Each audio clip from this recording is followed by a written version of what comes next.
Mark సువార్త 12:30. నీవు నీ పూర్ణ హృదయముతో, నీ పూర్ణ ఆత్మతోనూ, నీ పూర్ణ వివేకముతోనూ, నీ పూర్ణ బలముతోనూ నీ దేవుడైన ప్రభువును ప్రేమింపవలనది ప్రధానమైన ఆజ్ఞ. పూర్ణ హృదయముతో, పూర్ణ ఆత్మ, పూర్ణ వివేకము, పూర్ణ బలముతో నీ దేవుడైన ప్రభువుని ప్రేమింపవలనన్నది ప్రధానమైన ఆజ్ఞ. అంటే దేవుడు అంటున్నాడు, no relationship is greater than my relationship with you. హల్లెలూయా.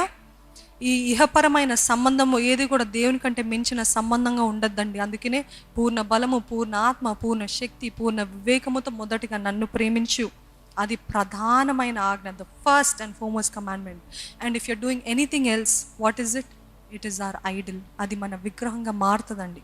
ఎందుకు దేవుడు ఇస్సాకును అర్పించమని చెప్పాడు? ఎందుకంటే తెలుసుకోవడానికి. అబ్రహాం హృదయంలో నేనా దేవుడు, ఎన్నో సంవత్సరాల తర్వాత పుట్టిన ఇస్సాకా ఈ దేవుడు, తన దేవుడు. ఈరోజు చాలామంది బిడ్డని దేవుడి కంటే ఎక్కువగా ప్రేమిస్తుంటారు, భర్తని దేవుడి కంటే ఎక్కువగా ప్రేమిస్తారు, భార్యని, లేకపోతే వీరిని వారిని. లేకపోతే చూడండి, సండేస్ రోజు అనేక మంది ఆదివారము, లేకపోతే ఆదివారం అంటే ఒక ప్రతిష్ఠించిన దినము, దేవుని ఆరాధించుకున్న తర్వాత ఒకరోజు నేను బంధువుల దగ్గరికి వెళ్తా, ఒకరోజు ఈ ఫంక్షన్కి వెళ్తా, ఈ పెళ్ళికి వెళ్తా. నో, అది ప్రతిష్టమైన దినము, అది హోలీ డే, పరిశుద్ధమైన దినము. ఈరోజు ఎవరు మీ విగ్రహం అండి? Who is your idol? Who is your idol? Who are you trying to please? ఇది దేవుని రోజు, ఇది దేవునికి అర్పించవలసిన సమయము అని అంటే మొదటిగా భర్తను ఎలాగా ప్లీజ్ చేయాలి? మొదట దేవుడు, దాని తర్వాత భర్త, మొదట దేవుడు, దాని తర్వాత భార్య, మొదట దేవుడు, దాని తర్వాత బిడ్డలు, మొదట దేవుడు, దాని తర్వాత ఉద్యోగము, మొదట దేవుడు. ఇంకా ఏదేమైనా, ఎడ్యుకేషన్ అయినా ఏదైనా, first is God. Give God what belongs to God, give Caesar what belongs to Caesar అని యేసు ప్రభు చెప్పి ఉన్నాడు. అంటే దేవుడికి ఏది అర్పించాలో అది అర్పించాలంట. నిర్లక్ష్యత మన బలహీనతలను బలపరుస్తుందంట. ఏంటండి అనుకొని చూడండి, దేవుని సన్నిధిలోకి సమాజంగా కూడటం మానారు, ఆరాధించడం మానారు, ప్రార్థించడం మానారు, వాక్యం అంతకంతకు దిగజారిపోతుంది, వాక్యం చదవటం దిగజారిపోతుంది. ఇప్పుడు ఏమవుతుందంటే, ఏవేవైతే మీ బలహీనతలు ఉన్నాయో అవి ఇంకా బలముగా మారుతున్నాయి. ఏంటి బలంగా మారుతున్నాయి అంటే, అవి శక్తి పుంజుకుంటున్నాయి. ఏ బలహీనతలు అయితే మీరు ఓడించాలి, ఎదిరించాలి అనుకున్నారో, ఎప్పుడైతే నిర్లక్ష్యత వచ్చిందో, అంటే దేవుని సన్నిధికి అంతకంతకు మీరు దూరంగా వెళ్తున్నప్పుడు, ఆ బలహీనతలు అంతకంతకు బలము పుంజుకొని వాటికి మీ పైన అధికారము వచ్చిందా రాలేదా అండి? Social media addiction, TV addiction, internet addiction, లేకపోతే ఏదో ఒక అడిక్షన్స్ ఎప్పుడైతే నేను దేవుని సన్నిధి నుండి దూరంగా వెళ్ళానో వాటికి నా పైన అధికారం కలిగినాయి అనే అనుభవము చాలామంది చెప్తారు. ఎందుకు అనంటే, నిర్లక్ష్యత మన బలహీనతలను బలపరుస్తుందంట. మాంసాన్ని, శరీరాన్ని బలపరుస్తుంది. అది మనల్ని ఒక్క రోజులో నాశనం చేసేస్తుందండి. ఎంత ఎక్కువ కాలం దేవునితో సమయాన్ని నిర్లక్ష్యపరుస్తావో అంత ఎక్కువ బలము మన బలహీనతలు, శరీరీచ్ఛలు పుంజుకుంటాయి. నమ్ముతున్నారా?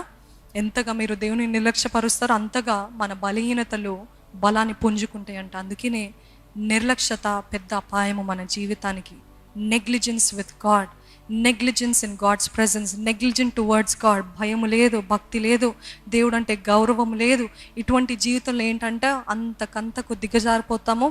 మనము ఆత్మీయంగా దిగజారిపినప్పుడు అన్ని విషయాల్లో నష్టం చూస్తాము, అన్ని విషయాల్లో కోల్పోతుంటాం. ఈరోజు ఈ నష్టం ఎందుకు?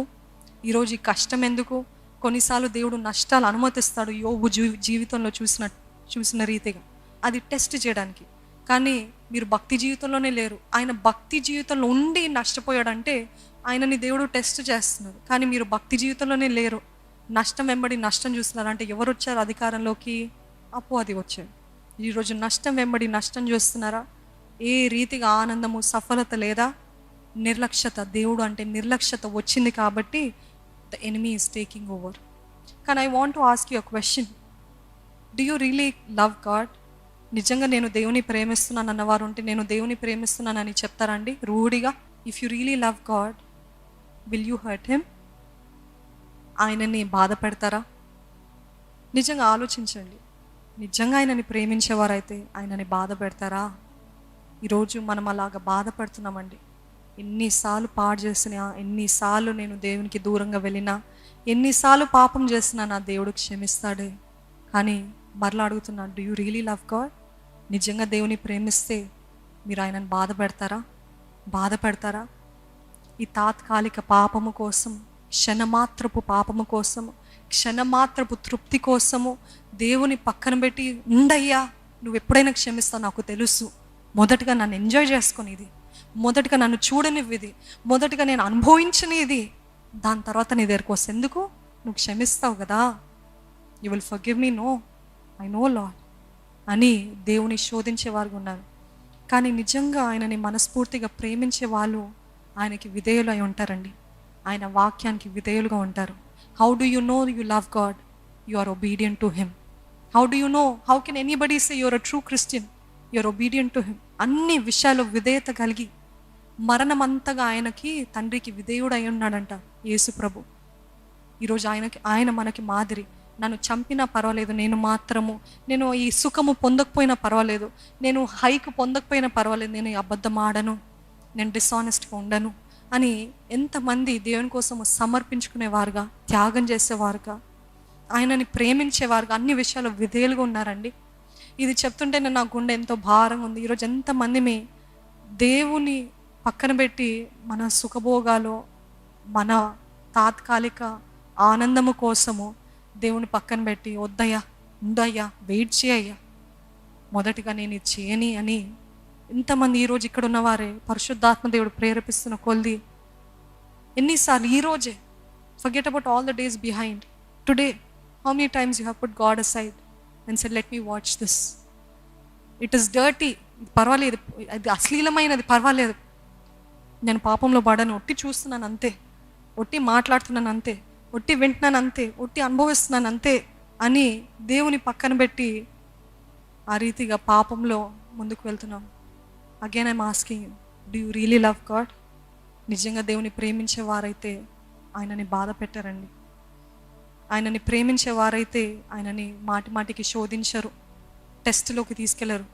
ఎన్నిసార్లు చేసినానో నాకు క్షమిస్తావు కదయ్యా, ఈసారి కూడా క్షమించు అని ఆ రీతిగా ఉండరండి.